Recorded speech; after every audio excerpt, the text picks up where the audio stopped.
Great. Well, welcome everyone. Hold on, let's see, continue here. Today is October 8th. It's 12:05, and today we have a special guest presenting with us. It's our very own Margaret Lemos. Margaret's background, she's a Bruin from UCLA. She's had about 15 years experience in the industry. Working with owners and working in consulting, same as you all. But then we decided we just had to have her. So we brought her on over to the dark side. So Margaret's been working with us for how many years now, Margaret? Like 6 years, almost 7 years. Oh my God. Well, we're very lucky to have you. And you know, it's going to be a great presentation. So I'm going to turn it over to you to get started. And then just as a reminder for those of you who haven't joined us before, we're going to be giving away some prizes at the end, so we want to make sure and pay close attention. There's going to be 5 questions that will randomly come up during the presentation, so get ready. Here we go. Thank you, Michelle. And thank you so much, everyone, for joining in today. And before we get started, I just wanted to start off with a really quick story. So 6 months ago, I gave birth to my baby daughter right as California was shutting down due to COVID. And she arrived on the 16th of March, which is the same day that the hospital decided to stop allowing visitors. So our family couldn't even come meet her. And in fact, my husband actually left the hospital just to get something real quick from the car before my surgery. And they almost didn't let him back in. So can you imagine that? Then 3 days later, the governor declared a state of emergency when I was still in the hospital. And my first thought was, you know, what the heck kind of world did I bring this child into? And then my second thought was, you know, boy, my customers are going to be scrambling to get a hold of this thing. So what can I do to help them with their designs? So here we are. Mr. COVID has come, and it doesn't seem like he wants to go away. It'll probably mutate later. And actually, it seems like every few years we have some crazy virus coming after us and our children. You know, we've had H1N1, SARS, MERS. So basically, things in HVAC are changing now. IAQ is no longer just about occupant comfort or work performance, but it's now a life safety issue. And of course, life safety is the ability to control really small contaminants that can spread these serious illnesses. So here's the agenda of items we'll go over, so I can show you how Alliance can help address this life safety issue in the design of your air handlers. So research finds that COVID is viable in airborne transmissions for a prolonged period of time.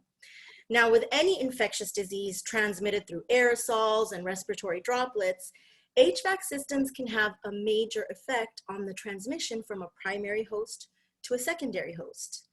And decreasing the exposure of secondary hosts is a vital step in slowing down the spread of any infectious disease. And of course, ASHRAE says we need to do something about it. So here's the official statement from ASHRAE regarding COVID.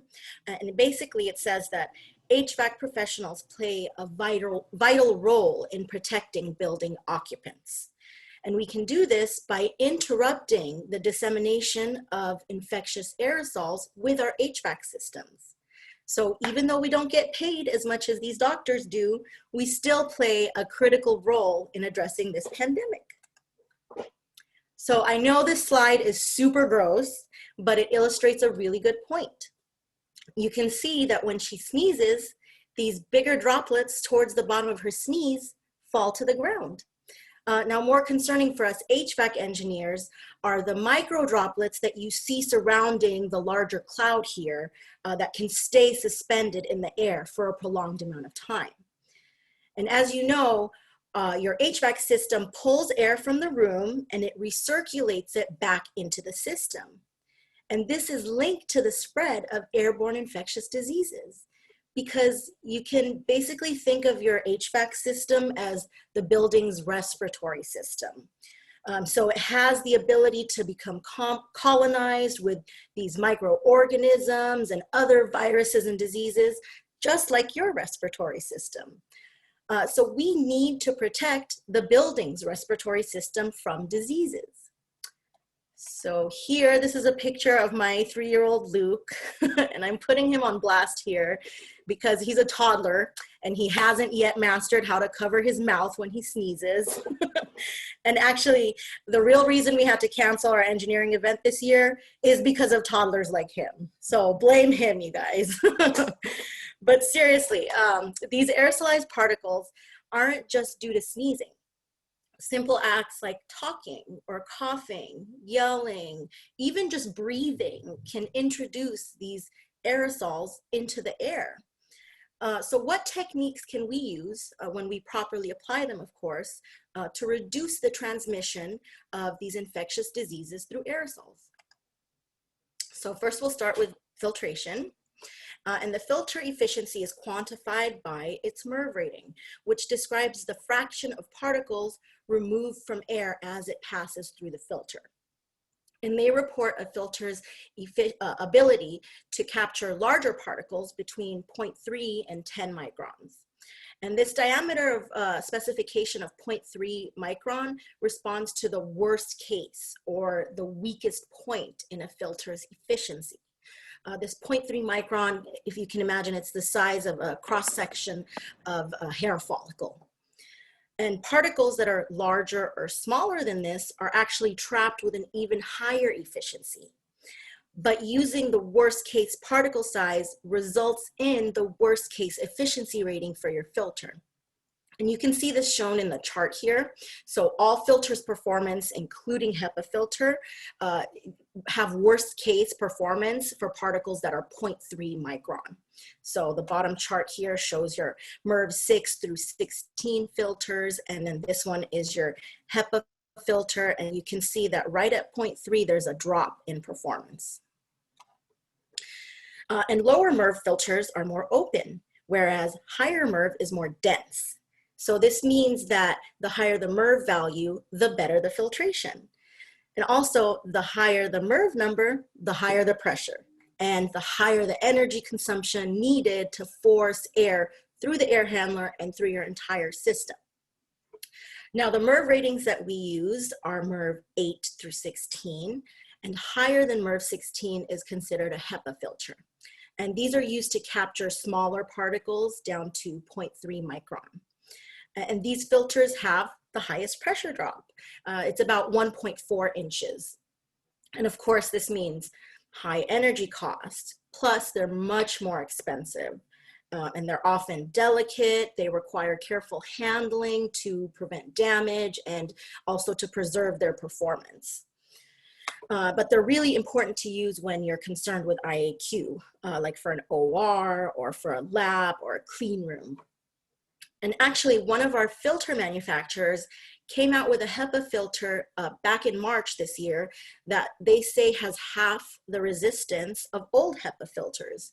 So instead of 1.4 inches, you're looking at 0.73 inches. And we can, of course, take a look at using this if you would like to consider it in your air handler. Or let's say if you want to upgrade an existing unit's filters. So how do we apply this knowledge to address COVID? So here is the ASHRAE and CDC's recommendation. They want you to use a minimum MERV 13, preferably MERV 14. And for hospitals, you want to use MERV 16 or a HEPA filter. So let's analyze why they recommend this. Like other viruses, COVID is really small. It's only about 0.1 or 0.12 micron. This is similar to flu, measles, mumps, chickenpox, but it's really important for you guys to understand that the virus, it doesn't travel through the air by itself. Since it's human generated, the virus is trapped in those respiratory droplets that are 0.5 micron or bigger. And actually, when I was reading ASHRAE's recommendations, they state that the droplets are actually predominantly 1 micron in size and larger. And these droplets stay suspended in the air, and they can be pulled back into the return air and then spread throughout your facility. So in order to control this stuff in the air, we need to identify how well our filters perform for this size particle. So we saw in the previous slide that MERV 16 and HEPA are, of course, the best at removing those 0.5 to 1 micron particles. And MERV 13 through 15 will still catch particles smaller than 1 micron, but just less than 90% efficiency. So you can see this first list here shows you how well MERV 13 to 16 perform for catching particles that are 0.5 micron. And then if we go by ASHRAE's recommendation that most droplets are larger than 1 micron, this second list shows you how well they can perform for the larger particle size. And one thing I want to point out to you guys for you to really consider, so going from a MERV 14 to 15 actually adds minimal resistance compared to going from MERV 13 to 14. But the removal efficiency you can see here is bumped up from 73% to 86% for the 0.5 micron particle size. Going from a MERV 13 to 14 is like adding 0.1 inch static pressure drop, but going to MERV 15 is only another 0.02 inch static pressure. So basically what I'm trying to say is if you're going to specify a MERV 14 filter, you might as well just specify a MERV 15 because you can bump up the efficiency significantly with very minimal added energy cost. Okay, so now we can look at how to properly use filtration inside the air handler. So let's look at some of these filter racks. You can probably guess that the most important thing for the installation of a filter rack is to prevent air bypass, right? If you have bypass, the air will go around the filter and it will not get cleaned. The air travels through the path of least resistance, so a 1/4 inch gap that causes bypass in filtration will cause your filtration performance to drop in MERV rating by as much as 2 MERV ratings. So there are a few things that Alliance does to prevent bypass. Filter racks are tack welded to the floor, the walls, and the ceiling, and you can see the welds here in this first picture. And then if blank offs are required, they're going to be welded to the unit, and then the filter rack is welded to the blank off. So you can see this picture here shows a blank off at the top. And then it's also super important that we use the right amount of caulking. And this last picture also shows that each frame seam has to be sealed to eliminate air bypass. So you can see these black lines. These are actually foam gaskets that we use to seal the filters against the filter frames. And then as you can see in this detail here, the filter holding frames have these clips attached to them on the downstream side of the filter rack to hold the filter in place. So here are the clips. You can see them in this picture. And then you can't just depend on these clips to hold the filter in place against airflow. What you need to do is use latches to secure the filter to its housing. And there are several different types of latches we can use, and you can see in this picture right here, this is called the spring type latch. And you can imagine that it's even more important to prevent air bypass around a HEPA filter, since they're there to capture the smallest particles in your airstream. So therefore, we install the rack by completely welding it to the floor, the walls, and the roof to make sure that zero bypass occurs. Okay, now we can review some of the types of filters that we can use inside our air handler. So the first one here is a pre-filter, and we recommend that you always use a pre-filter because it catches those bigger chunks of particles. And this protects the rest of the air handler components, and it also increases PM times for your final filters, which are more expensive than your pre-filters. So don't go with single stage filtration with only final filters. Always use 2-stage minimum with a pre-filter. And then on the other hand, don't go with pre-filter only if you're at all concerned with IAQ.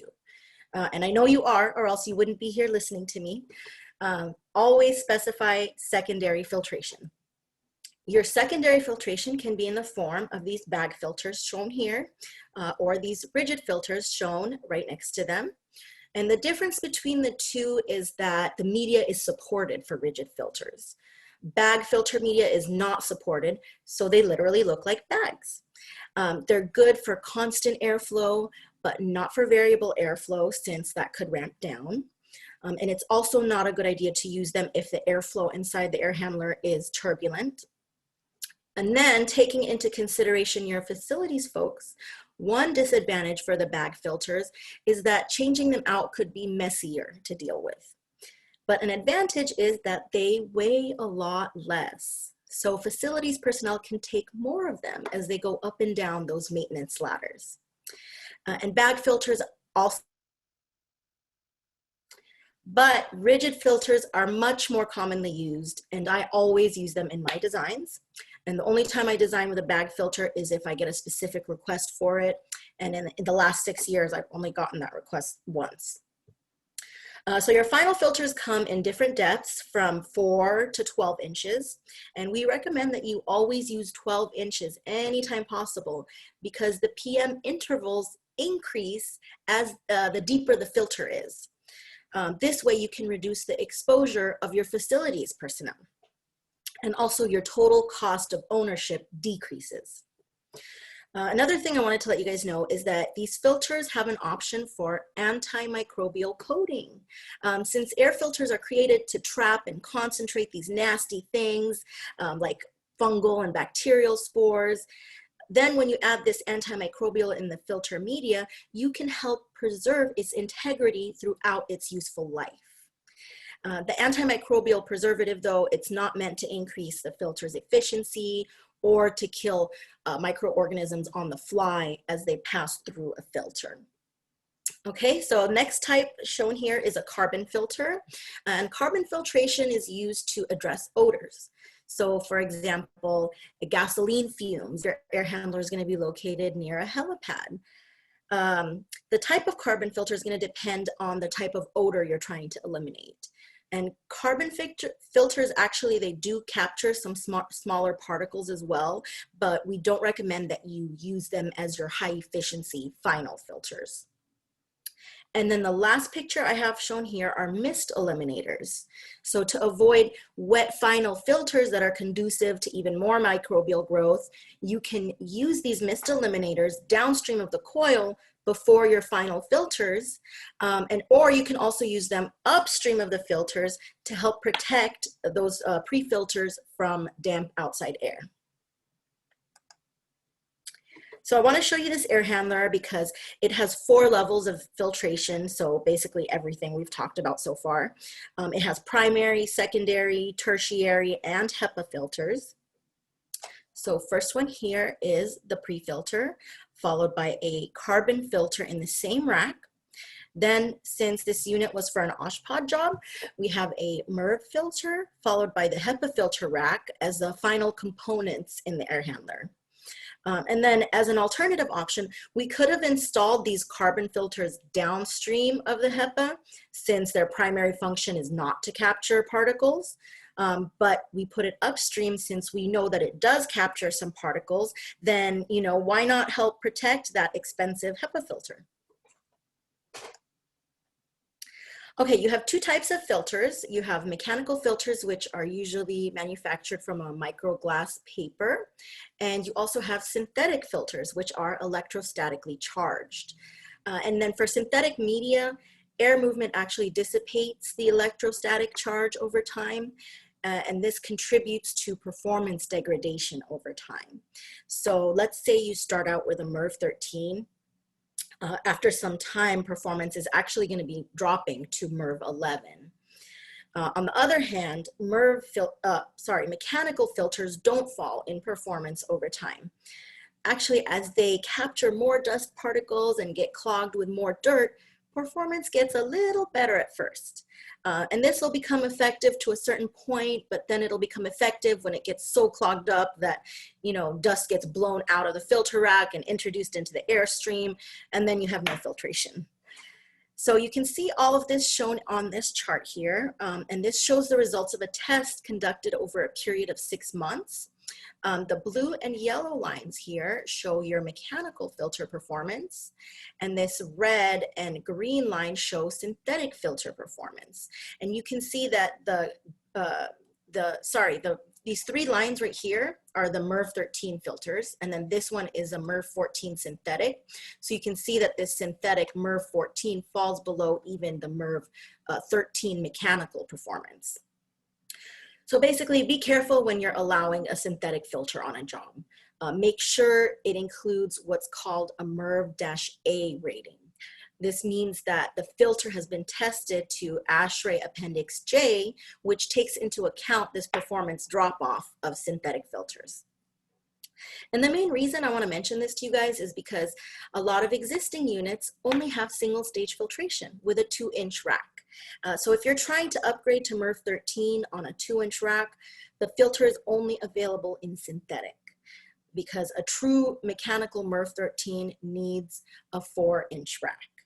There's no such thing as a mechanical MERV 13 filter in 2-inch depth, because that would basically block your airflow. Okay, so that was a lot of info on filters. So I'll hand it over to Michelle for a break with a question. Good job, Margaret. It's great information so far. Okay, who's ready to win some cash? We're gonna do the first question. Question number 1.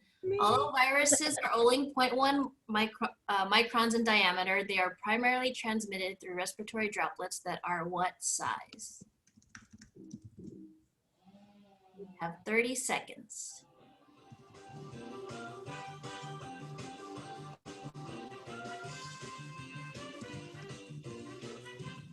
%100% correct, right, guys? Hopefully. A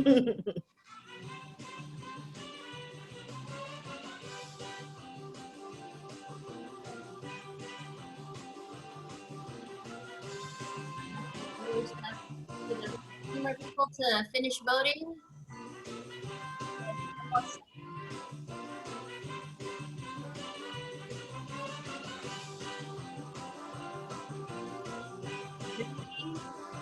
What?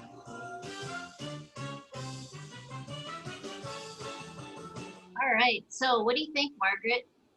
100%. Yes, you guys got it. Greater than 0.5 micron. Thank you for listening. Okay. Okay, so it's important that you guys remember that filters don't kill anything. They are mechanical, so they're designed to capture dust. So if COVID is attached to a particle that a filter can capture, it will capture it. That's why, though, you need to look into UV lights and other electronic filtration. So here's another gross slide to prove a point to you guys. I know that you wouldn't eat a sandwich made with this nasty moldy bread, or let your kids sleep in this ugly moldy room. So why would you breathe air from a moldy coil like this?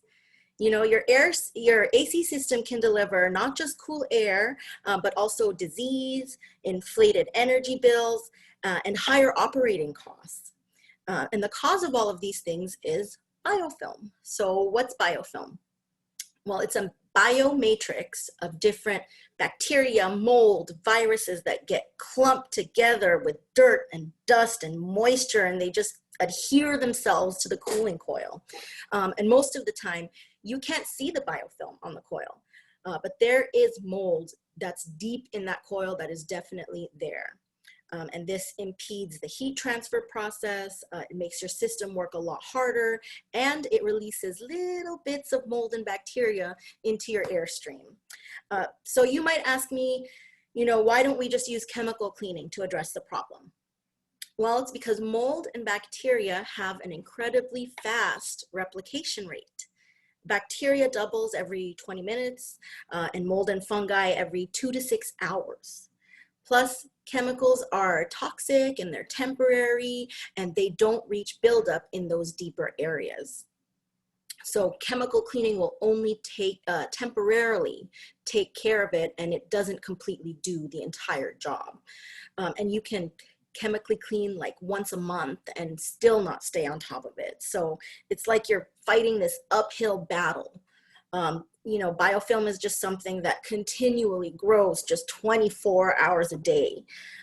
So just to hammer the point in, it impedes your airflow, it reduces your heat exchange efficiency, and it cuts your cooling capacity. So just real quick to address the benefits of UV lights outside of COVID concerns, you can see that the energy costs increase as a result of different biofilm thickness. And your HVAC costs are, of course, generally the largest contributors to a building's energy usage. So you can see that any biofilm on your coils will impact this very quickly.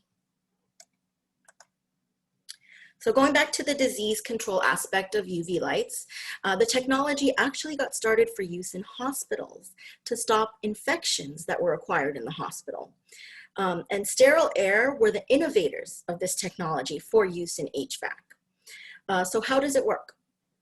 Well, UV radiation alters the ability of a virus DNA to create the chemical bonds that it needs for replication.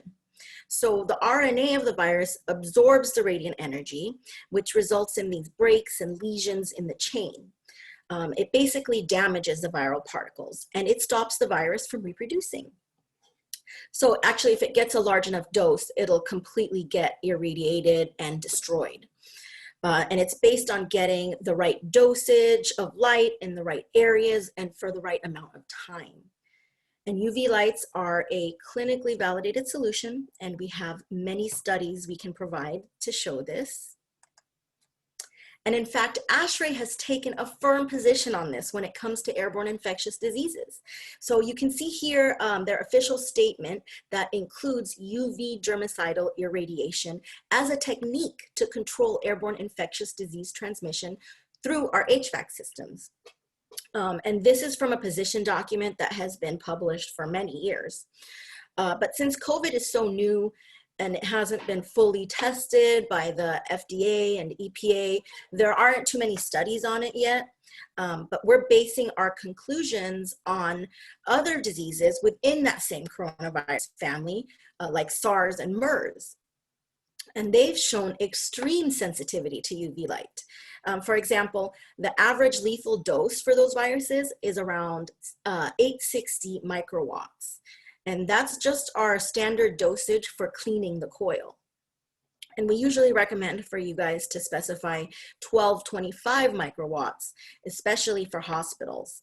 And since you're combating different strains of molds and bacteria and viruses that have different sensitivity levels to UVC, you want to make sure you have the highest dosage possible so that you're combating against the worst of the worst, and then everything else below that is addressed too. And then the intensity that you want to specify depends on the efficiency rate that your facility needs. So for a hospital that's treating and they're concerned with patients that have sensitive lungs, you want to have a 99.99% efficiency rate. But other types of facilities like an office building, they might be okay with like a traditional design that has 90% efficiency. So UVC technology is based on line of sight. And the ideal placement is 12 inches away from the coil, which covers 12 inches above and 12 inches below. So it covers 24 inches of fin height. And we know that you guys are often tight on space. So if you need to put it closer than 12 inches, this takes away from the light spreading, and you'll have to compensate by putting in more bulbs. But you guys don't really need to worry about all of these little specific details because Alliance uses sterile air selection software to figure out the number, the size, and the location of emitters depending on the intensity that you guys specify. So I'll show you the software here in a couple slides. But the main thing that you guys need to know is that UVC lights should be placed downstream of the coil so that it protects the more wet side of the coil as well as the drain pan. So you can see in this picture right here, there is the intermediate drain pan, which we also make sure we cover. And here is the UV light, and you can see it's 12 inches away from that intermediate drain pan.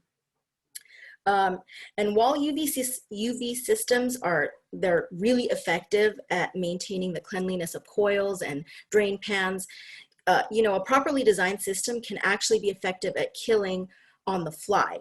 And this term refers to the inactivation of microorganisms in moving airstreams. So let's say if you have a customer that has an additional requirement to kill on the fly, you can put UV lights upstream of the coil too. And this preconditions the air and it allows for better treatment of the air. And these types of systems generally require more emitters so they can provide a significant UV dose in a short period of time. So for example, let's say if you want to kill the SARS virus in a flyby application, then you'd want to specify 5,500 microwatts per second to provide a 99.9% efficiency. And by the way, UV lights from sterile air are on average 6 times more powerful than competitors. And because sterile air was the first one in the business, we're basically way ahead of the competition. And this has been tested by your government through the EPA, and it's available on their website for you guys to verify. So if you're using someone else's air handler, please be careful if they're trying to use another UV light manufacturer to save themselves some money. You'll not be getting the same dosage, so make sure that you ask them for proof of intensity. Since our emitters are much higher intensity, we can use less emitters to meet your spec than others. And also another thing you want to make sure is that the intensity they provide is rated for the lower temperatures that we see inside our air handlers. So here's the output from the software selection program, and you'll see this in any submittal that you get from Alliance that uses UVC lights. So what we do is input the plenum dimensions here, and then the coil dimensions, and then we input the location of the UV lights away from the face of the coil, and then the software lays out the emitters for us, and we can adjust the number and the size to achieve the intensity that you guys specified. And then this last chart here is like a side view, and it shows the intensity of the emitters. So the red line is initial intensity, and then the blue line is intensity after 1 year. And you can see that the minimum intensity occurs right around the edges of the coil and the corners of the coil. And then the maximum intensity occurs in the middle, since the effectiveness is based on line of sight.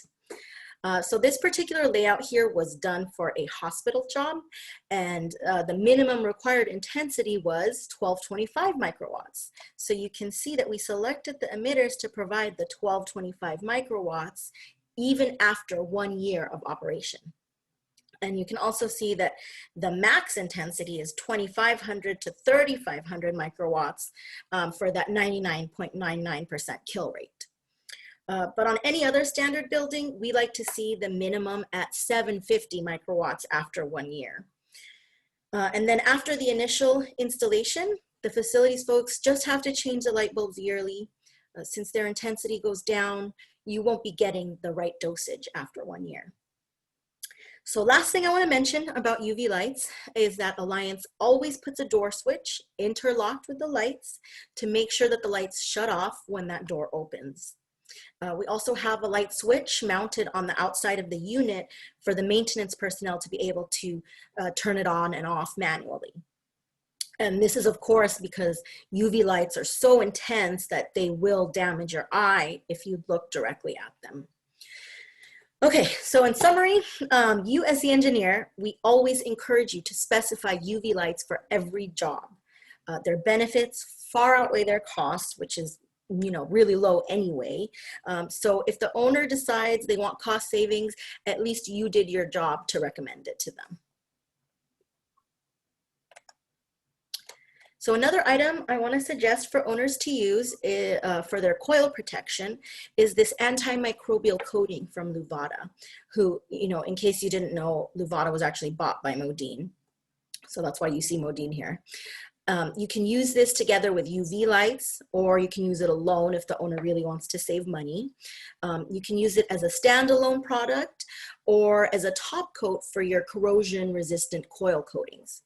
And it's been tested to the ASTM standard shown here for several different fungi strains, and the results showed zero growth. Okay, we've arrived to question number 2, Michelle. All right, here we go. Question number 2. Let's get this rolling right away. What types of projects should you recommend UVC lights in the HVAC system? 30 seconds.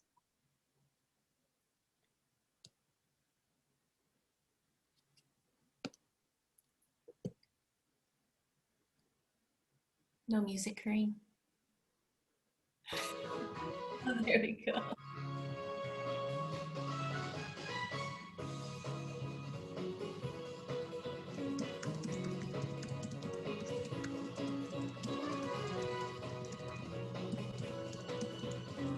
Right. 5 more seconds. 3, 2, 1. All right, polling closed. Let's share the results. What do you think, Margaret? Beautiful job, guys. Good job. Beautiful job. Any unit. And then if your owner says, okay, I don't want it, I need to save cost, then at least you did your job to recommend it. Great. Get it in writing. Get it in writing, right, Margaret? Yes. That they said that they don't want it. Yes. All right. Okay. Now we can talk about bipolar ionization inside Hey, our Margaret, it's 12:42. Just wanted to tell you what time it is so you Okay. can gauge your end of presentation. Okay, talk even faster. Got it. Okay. So what's an ion doing in HVAC and why do we care about it? Plasma air bipolar ionization has been shown to be effective against several viruses. And the slide here shows some of the results that we have on this product. So in fact, it's actually been shown to be effective against a variety of particulates, not just viruses, but also VOCs, for example. And here's a list of some of the testing they've done. But it's really important to consider who conducts and verifies these tests. So you need to make sure that there's good third-party testing of this product. And here's a list of the independent testing partners that Plasma Air has worked with. So what exactly are these ions? Well, they're molecules or atoms that contain an electrical charge. And they exist in nature in various densities. So at mountain elevations, the sun's energy produces lots of oxygen ions, and that contributes to the fresh, clean air that you can find in natural, pristine environments. So you can think of them like nature's cleaning kit, basically. And this chart shows you the number of positive and negative ions per cubic centimeter that you can find at mountain elevations. And in cities and inside buildings, the ion levels drop drastically and they're barely detectable. Why? Because everything absorbs ions. And this is actually measurable because they make ion meters that can measure the number of ions. And as your ion density decreases, so does your air quality. So what bipolar ionization does is raise the ion levels to the appropriate cleaning levels. And they allow for a natural climate rich in these active oxygen molecules, and therefore they help improve your air quality. So how does it work? Well, you have all kinds of pollutants inside your building. And bipolar ionization uses electrodes to produce millions and billions of ions. And these ions are basically made up of excited or active oxygen molecules that have been stripped of an electron, which results in these positive and negative ions. And that's why we call it bipolar. You have both positively and negatively charged ions. And it works in 2 different ways. So the first way is demonstrated here on this slide, and this shows the conglomeration of particles. So these ions allow particles to cluster together and form larger particles that can then be filtered out of your airstream. And the ions need to make it inside the space for BPI to work. So we have to locate them as far downstream inside your air handler as we can. So like in the cooling coil section or the supply fan section. And you might think, well, you know, let's put them directly upstream of the filters so it can catch the conglomerated particles right away. But it doesn't work like this. You can't do that because filters actually absorb ions. But once your air is actually recirculated into the unit, that's when the filter catches the conglomerated particles. And also conglomeration happens for slow moving air. Once the ions reach terminal velocities inside your space, not for fast moving air inside the air handler at 500 feet per minute or in the ductwork at 1,000 feet per minute. So the second way that BPI works is through a chemical reaction.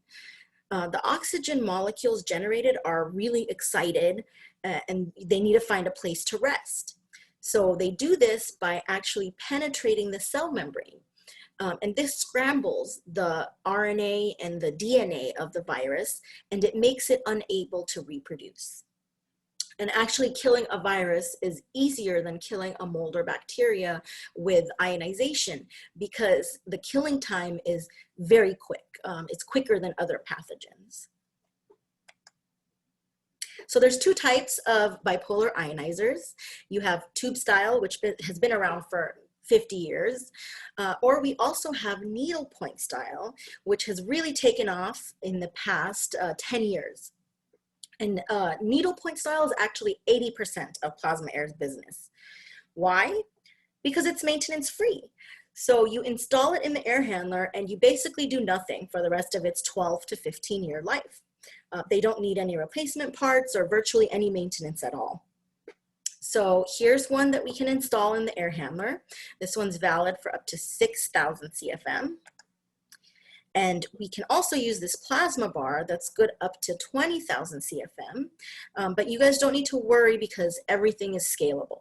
So if your air handler is 100,000 CFM, we would just use multiple modules. So here's what the tube style looks like. And the only time you want to specify tube style is when you have a space with heavy odors or fumes or VOCs.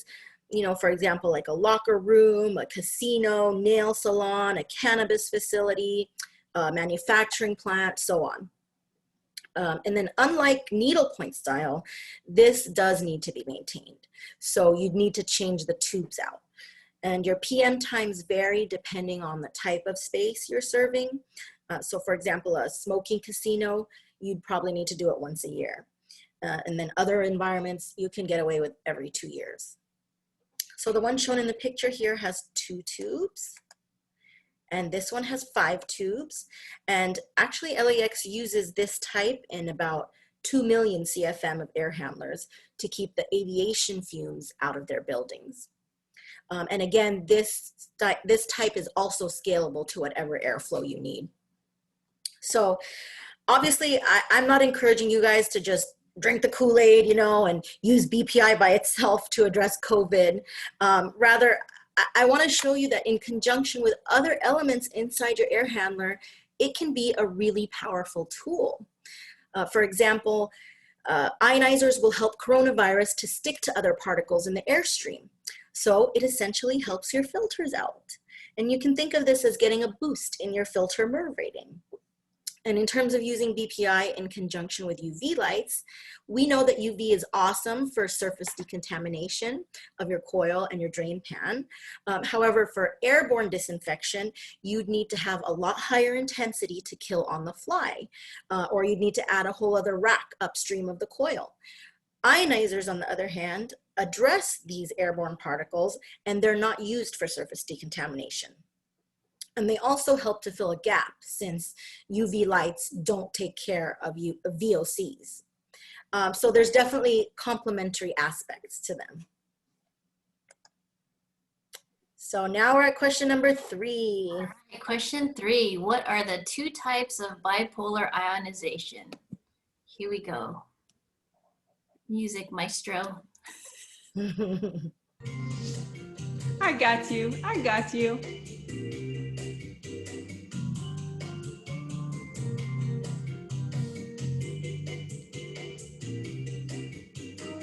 I hope no one picks D. I put that one in just for fun. Actually, number 3 too. I hope they don't get it, right? Can I play? I want to pick 4. 5 more seconds.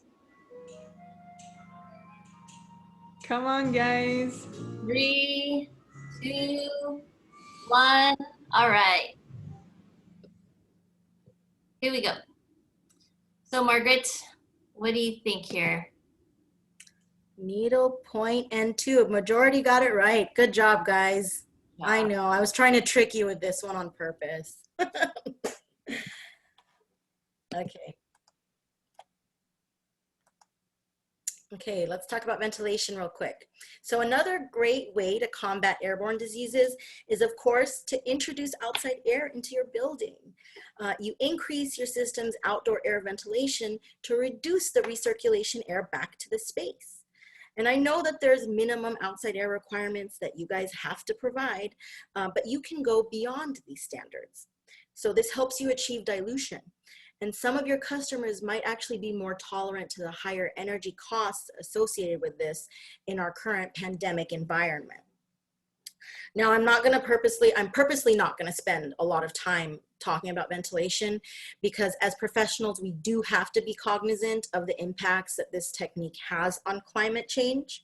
So it's a tool in our box, but we don't want to use it to combat the pandemic at the expense of our climate. But if you are using 100% outside air unit in your design, you could incorporate the use of energy recovery, like a runaround coil in your design, to reduce the energy costs and therefore reduce the impact on our environment. So this is a picture of some of the units we've built with runaround coils. And this is the only type of ERV that I'm going to recommend here for our purposes, because this is the only type that will guarantee zero leakage between your exhaust and your supply air streams. So I'm sure a lot of you are advising owners what to do with existing systems. So let's talk about that real quick. Many times you don't have the ability to upgrade filtration in your existing air handler. It's easy to do in a new design with a high efficiency or a HEPA filter, because you can use the properly sized motors and the filter racks. But since it might not be possible or practical to upgrade an existing unit, you can propose to use a portable device, especially like for a dusty environment. So this can contain a high efficiency or a HEPA filter and any of the other techniques we discussed during this presentation. And we use these super quiet fans with ECM motors inside these units. Or another idea for you guys is that Alliance can also design for you an inline unit with a booster fan and high efficiency filters. Okay, so in summary, let's talk about just a few random design considerations I haven't discussed yet. So in our designs, we try our best to centralize your air path. And a lot of times I know you guys have space constraints, but it's super important to avoid cramming components together. This causes turbulence that doesn't help you maintain a good pattern of airflow going through the filters and the coils. You know, sometimes you see filter banks with one place is dirty and another place is not. And that's because you have non-laminar airflow patterns inside the air handler. Okay, next, I always want you guys to make sure you specify stainless steel, not just for the drain pan, but also for interior liners, floors, and roofs in wet sections. So don't ever allow galvanized if you care about indoor air quality. Oftentimes we use perforated liner in supply fan sections so you can reduce your outlet discharge noise. Make sure you specify an antimicrobial coating on the insulation when you're using perforated liner. This way you can make sure you don't have nasty stuff building up behind the wall. And then lastly, we recommend that you guys put an emphasis to your owners that PMs are so important, not just for IAQ, but also for energy consumption. Write it into your spec so your recommendation to the owner and facilities is documented. You know, not just changing out filters on a regular basis, but also UV lights once a year. Also, you want to check for damaged gaskets around the filters. Gasketing lasts only 2 to 3 years before it starts to deteriorate. And then check for missing or damaged filter latches. And a lot of the times these are not properly reinstalled when filters are changed out, but they're really important to maintain a proper seal with your filter rack. Question number 4, last one. Okay, last question. And we also have a bonus question for those of Oh, you nice. that are okay. Question number 4. What is an appropriate technique that HVAC engineers can use to control airborne infectious disease transmission? Here we go.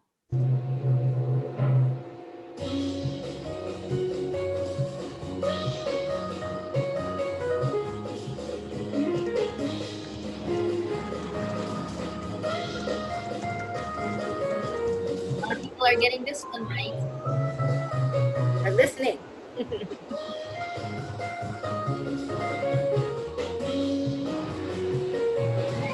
more seconds. 3, 2, 1. All right. Good job, everyone. Good job, guys. Thank you for listening. You said something about a bonus question, Michelle? Yes, let's go ahead and jump right into the bonus question and then we'll take questions. How's that sound? Okay. Okay, here we go, guys, for bonus. What are the names of Margaret's kids? 100%, guys. Come on.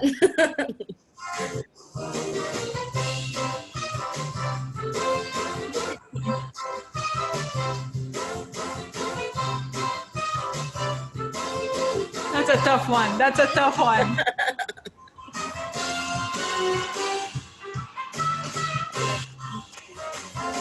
10 more seconds, and then we'll get the question.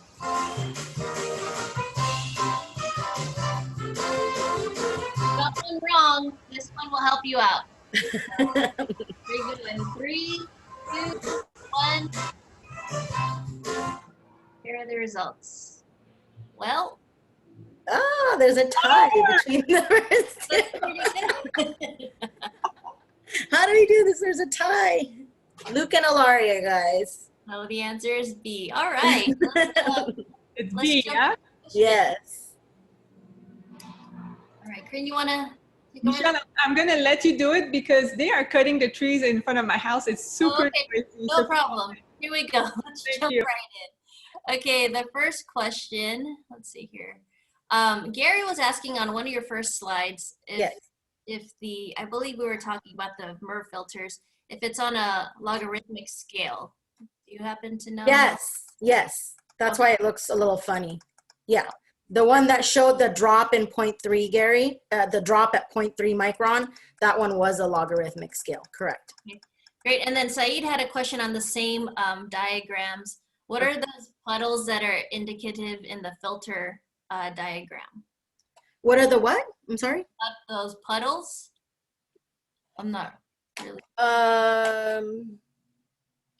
Maybe he's talking about the drop off in performance. So you can see on. Go ahead. Go ahead. Sorry. Yeah, I'm just pointing out that you can see like this is the logarithmic scale. So you can see down here at 0.3, that's when all these filters, it's just the nature of filters. They all perform worse for 0.3 micron particle size. And that's what this chart here is demonstrating. Okay, got it. All right, great. Next question from Billy. He wants to know, what is the cleaning replacement cycle for a MERV 15 filter? The cleaning replacement, so like you mean how often the PM interval should be? We recommend every 6 months. So your pre-filter you want to do every 3 months, and then your final filter every 6 months. Okay, great. And then is the antimicrobial coating on both sides of the filter or just the leading side? Good question. You stumped me. I don't know. I can contact the filter manufacturer though, and I'll ask them for you. Who asked that question? It's from Gary. Gary, gotcha. Okay, moving on. A question from our very own Corrine. Do the mist eliminators add pressure drop? Yes, very minimal though. Okay. And from Farsad, do the electrostatic filters generate ozone? Do they generate ozone? I don't know. I don't know. I'll ask. I'll find out about that for you. Sorry. I don't imagine they do. I know the electronic air cleaners do. Yeah. Just I the would think so. electronic filters, I don't imagine that they do, but we can find that out for you. Yeah. Next question from Gary. Carbon filters are expensive to purchase, maintain, and replace. We usually don't see them in hospitals. Yeah, so the only time you'd want to use a carbon filter is if you're trying to address a certain type of odor. So like I've used it if an air handler is located near a helipad at a hospital, that's when I would use the carbon filter. And he also asked, what is the maximum velocity through an UVC light pattern to keep the germ killing efficiency at or near 100%? Well, it depends on the intensity you have, right? So if you have a faster velocity, then we would just add more bulbs to make a higher intensity. And then that compensates for your faster airflow. Does that make sense? I think so. Gary, if you want to what was the it's Andy. Hey, what's the velocity for that? What was it, 5,500 microwatts or whatever you said? Well, standard is 500 feet per minute, but let's say if you have a higher velocity than 500 feet per minute, then we'd need to add more bulbs to get you a higher intensity than that. But you did mention 1,500 watts, Margaret, in your presentation. Yeah. No, so that's at like standard 500 feet per minute. So if you have something that's faster, which obviously we wouldn't recommend faster than 500 feet per minute velocity, that's when you would increase the bulb intensity. So you add more emitters or increase the length of the bulbs. Okay. Another question from Gary. After installation, is there a way to measure the microwatt intensity to verify/validate effectiveness? I don't know, Corinne, do you know if they have a way to measure intensity at a certain point in time? I know that whatever their software says has been validated after 1 year, but I don't know if at like a 6-month mark, you're saying if we can measure the intensity then? Yeah, we can. I know it drops. This is why we tell them to replace them once a year, because at the end of the year, the intensity is not there anymore. So basically, the people that don't change their bulb, they're just shining, but they're not killing anything.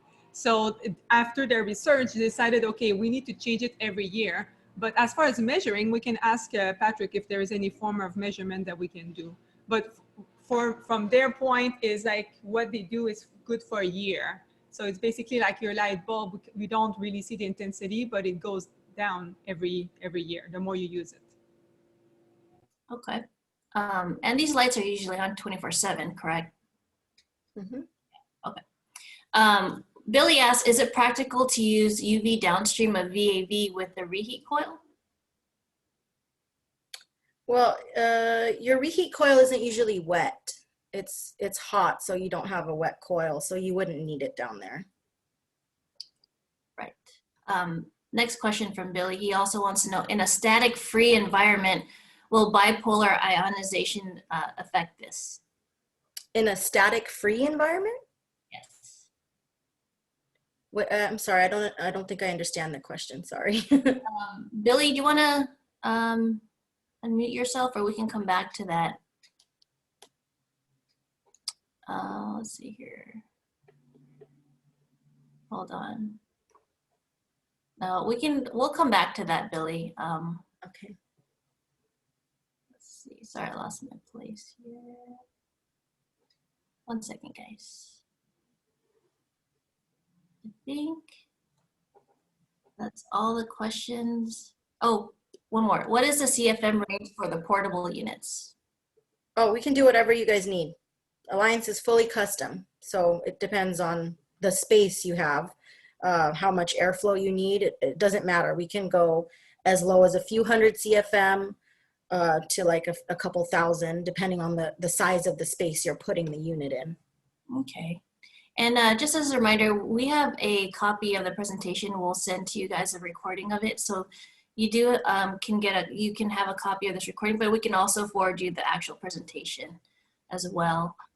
We have a comment from Gerald. He says, with all due respect, it would be overreach as design engineers for us to mandate how often filters are changed within a facility within our spec.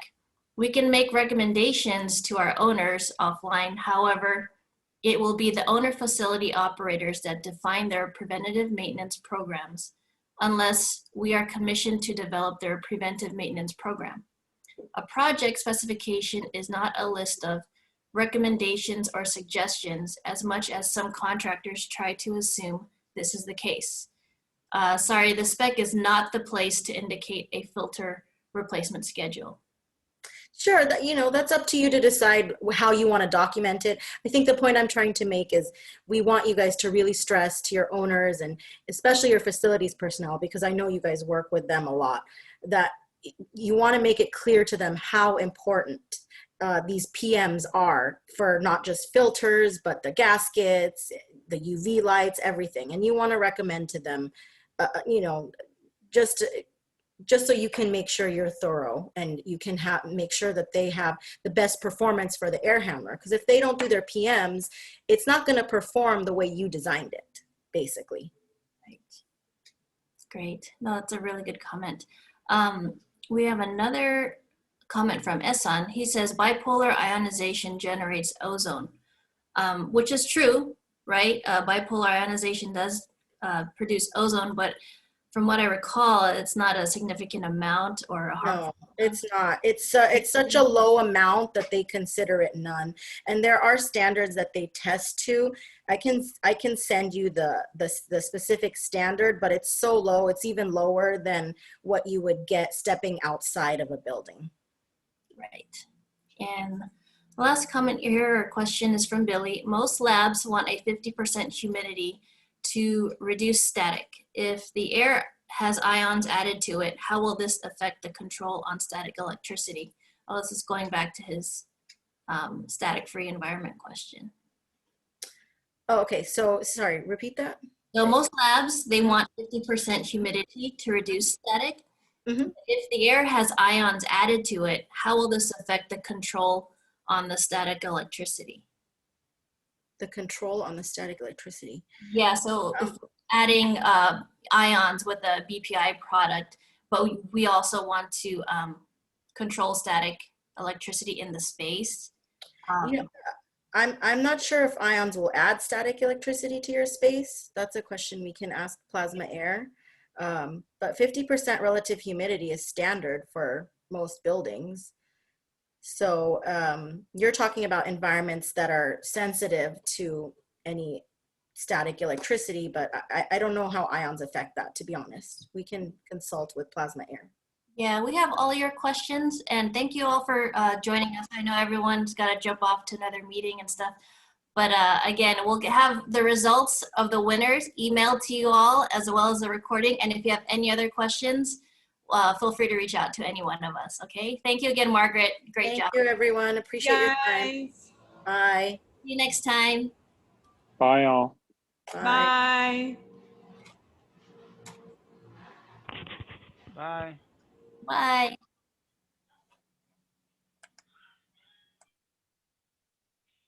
There's